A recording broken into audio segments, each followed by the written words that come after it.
आज की कहानी है एक साधु द्वारा बहकाया गया।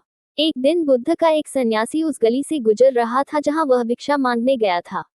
उस नगर की सबसे सुंदर स्त्री, नगर की वेश्या, साधु के प्रेम में पड़ गई। वह अपने घर से बाहर आई और साधु से उसके साथ आकर रहने का अनुरोध किया।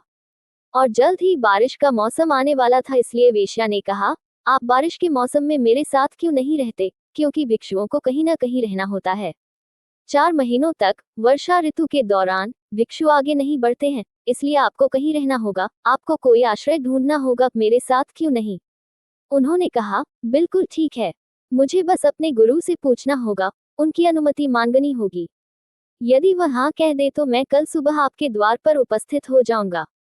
वेश्या को विश्वास ही नहीं हुआ कि साधु ने इतनी सरलता से यह बात कही, जैसे कोई समस्या ही न हो।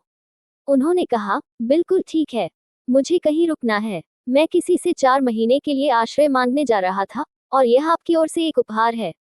मुझे बस अपने गुरु से पूछना है। ये सिर्फ एक औपचारिक अनुरोध है, क्योंकि यही तरीका है। मुझे उसे बताना होगा कि एक महिला ने अनुरोध किया है कि मैं उसके साथ रहूं।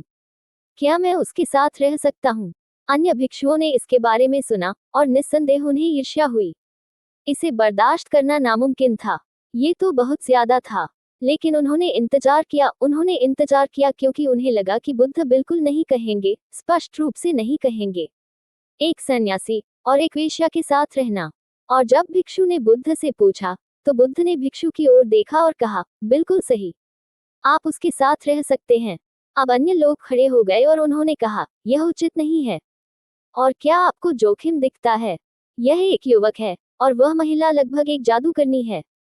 यहाँ तक कि बड़े बड़े राजा भी उसके जाल में फंस गए हैं, और यह युवक लगभग निर्दोष है। उसे आश्रय देने में कोई दिलचस्पी नहीं है, वह उसके सुंदर शरीर के प्रति कामुक हो गई है। और आप हाँ कहते हैं। बुद्ध ने कहा, तुम रुको, हम 4 महीने बाद तय करेंगे कि कौन सही है। उसे जाने दो और उस महिला के साथ रहने दो। वे 4 महीने अन्य भिक्षुओं के लिए बहुत लंबे लग रहे थे। इंतजार करना वाकई मुश्किल था, और वे जानते थे कि बुद्ध गलत साबित होने वाले थे उस महिला के साथ 4 महीने तक रहने के लिए। वह इस साधु को छोड़ नहीं सकती थी, वह उसे बहका लेती, ये बिल्कुल निश्चित था। और 4 महीने बाद भिक्षु वापस आया और बुद्ध के पैर छुए। दूसरों ने कहा, अब सच बताओ क्या हुआ। और भिक्षु ने कहा, बस कुछ मिनट रुके, क्योंकि महिला आ रही है और इसे घोड़े के मुंह से सुनना बेहतर होगा। और वह महिला गई और उसने बुद्ध के पैर छुए, और उसने संन्यास में दीक्षित होने के लिए कहा। बुद्ध ने कहा, क्यों? उसने कहा, मैंने उसे बहकाने की कोशिश की, लेकिन मैं असफल रही। उसने मुझे बहकाया, उसने मुझे संन्यास के लिए बहकाया। 4 महीने तक मैंने हर संभव कोशिश की, लेकिन वह कमल के पत्ते की तरह बने रहे। मैं उसके चारों ओर नग्न नृत्य करूंगा और वह ध्यान करेगा। मैं अपने जीवन में कभी असफल नहीं हुआ, ये पहली बार है। पहली बार मैं किसी आदमी से प्रभावित हुई हूँ, पहली बार मेरा किसी आदमी से सामना हुआ है। अब तक मैंने गुलाम ही देखे थे। वे भले ही महान राजा रहे हों, लेकिन उन सभी ने मेरे पैरों की धूल को छुआ। यह एकमात्र आदमी है जिसे मैंने देखा है जो कमल के पत्ते की तरह बना रहा।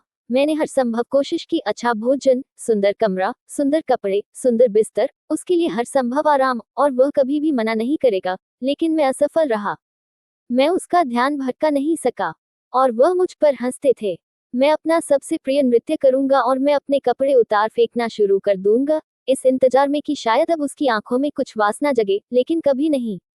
वह हंसता और खिलखिलाता और कहता, तुम क्या कर रहे हो? और बहुत ठंड है, तुम्हें सर्दी लग सकती है। उसने मुझे बदल दिया है।